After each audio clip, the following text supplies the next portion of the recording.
Hola y bienvenidos a un nuevo vídeo de Spanish to English, tu escuela de español.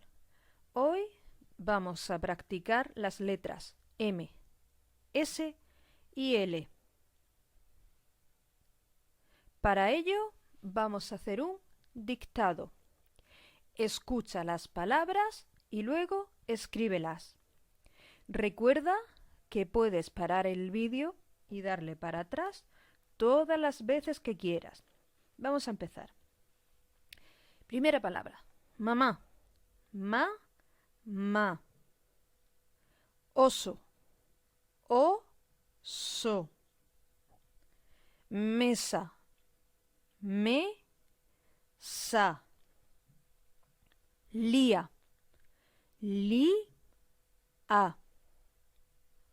Loa. Lo, a.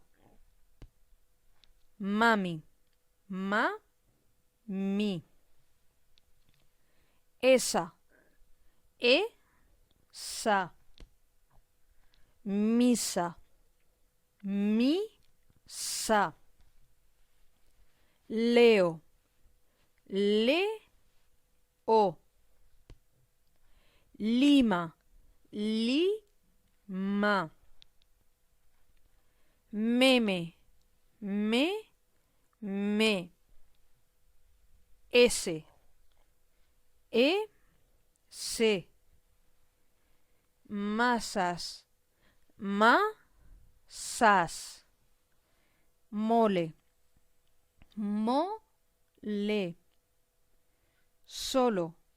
So, lo. Memo. Me, mo. Aseo. A, se, o. Maese. Ma, e, se. Malo. Ma, lo. Lua. Lu, a. Mío. Mi, o. Asea. A, se, a. Lelo. Le, lo. Lila. Li, la. Vamos a corregirlas.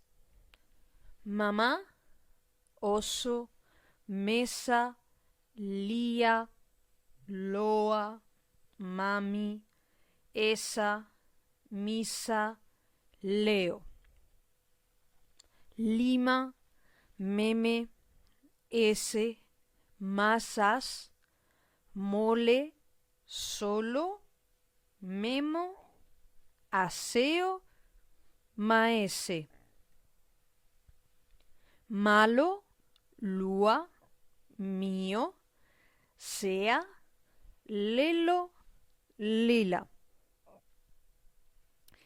Si tus fallos son las vocales A, E, I, O, U, te dejo el vídeo de vocales para que lo veas y practiques. Y hasta aquí el vídeo de hoy. Recuerda, si te ha gustado, dale a like y suscríbete para seguir aprendiendo español. ¡Nos vemos!